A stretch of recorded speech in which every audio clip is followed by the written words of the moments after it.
Young অবস্থায় যত বেশি পৃথিবীটা দেখতে পারবো, যত বেশি এক্সপ্লোর করতে পারবো, যত বেশি ট্রেকিং করতে পারবো, সেটা হয়তো আমি ভবিষ্যতে পারবো না, কম পারবো। আমি বঙ্গবন্ধুর বায়োপিকে রোজি জামান ক্যারেক্টারটি করেছি।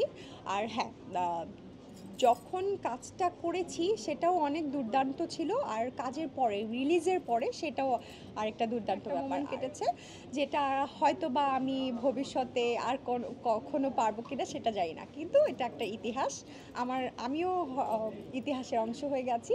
তো এই ব্যস্ততা আসলে আর্টিস্টদের যে যার মতোই থাকে। আমি একটু চেষ্টা করি হচ্ছে আমার পছন্দ কীরকম, সেটা হচ্ছে আমি যেই ক্ষেত্রে কাজ করতে পছন্দ করি, যাদের সাথে কাজ করতে পছন্দ করি, স্ক্রিপ্টটা ভালো লাগছে কিনা, আমার টিমটা ভালো কিনা, সেরকম। তো আজ আমি শুরু করতে যাচ্ছি শেখর প্রসন্ন রহমানের।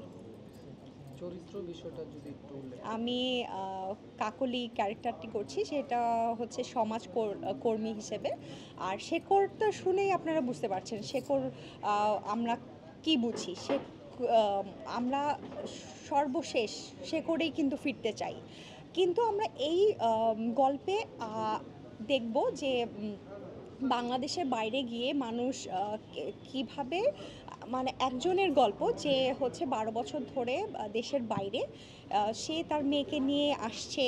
তার মেয়ে কিভাবে করে তার বাবা কিভাবে তার মেয়েকে শেখরের গল্পগুলা দেখাচ্ছে, মেয়ে কিভাবে নিচ্ছে, আমাদের সমাজ সংস্কৃতি কিভাবে সে অ্যাডাপ্টেশনে নিয়ে আসছে, সেটার একটা সুন্দর গল্প দেখব।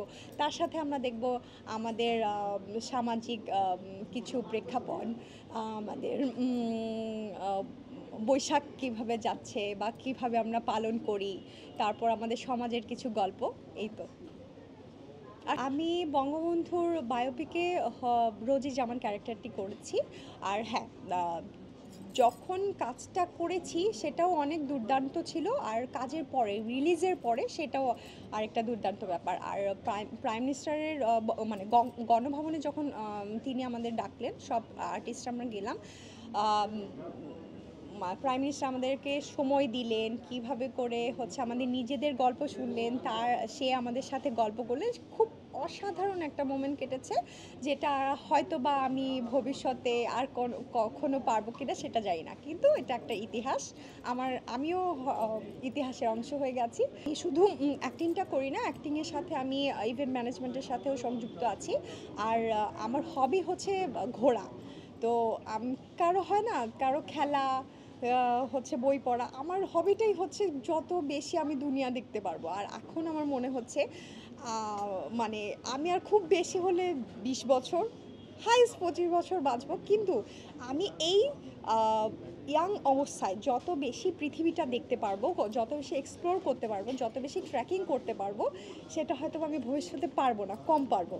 তাই আমি চেষ্টা করছি, আমি যতটুকু আর্ন করছি সেটার মধ্যে দিয়ে আমার দেশ, আমার বিদেশ, যতটুকু পারি কভার করার।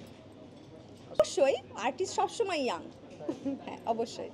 মানে কখনো না, সত্যি কথা বলতে হচ্ছে আমরা তো ইচ্ছা করলেও হচ্ছে সেই বয়সটাকে ধরে রাখা যায় না। বয়স হচ্ছে মনের বয়স, রীতিমতো বাড়তে থাকবে, কিন্তু আপনি কিভাবে নিজেকে প্রেজেন্ট করেন সেটা হচ্ছে ডিপেন্ড করে একান্ত আপনার উপরে। যেমন হচ্ছে আমি ফিটনেস ইনস্ট্রাক্টরও, তো সেক্ষেত্রে আমি সেটাও মেনটেন করি।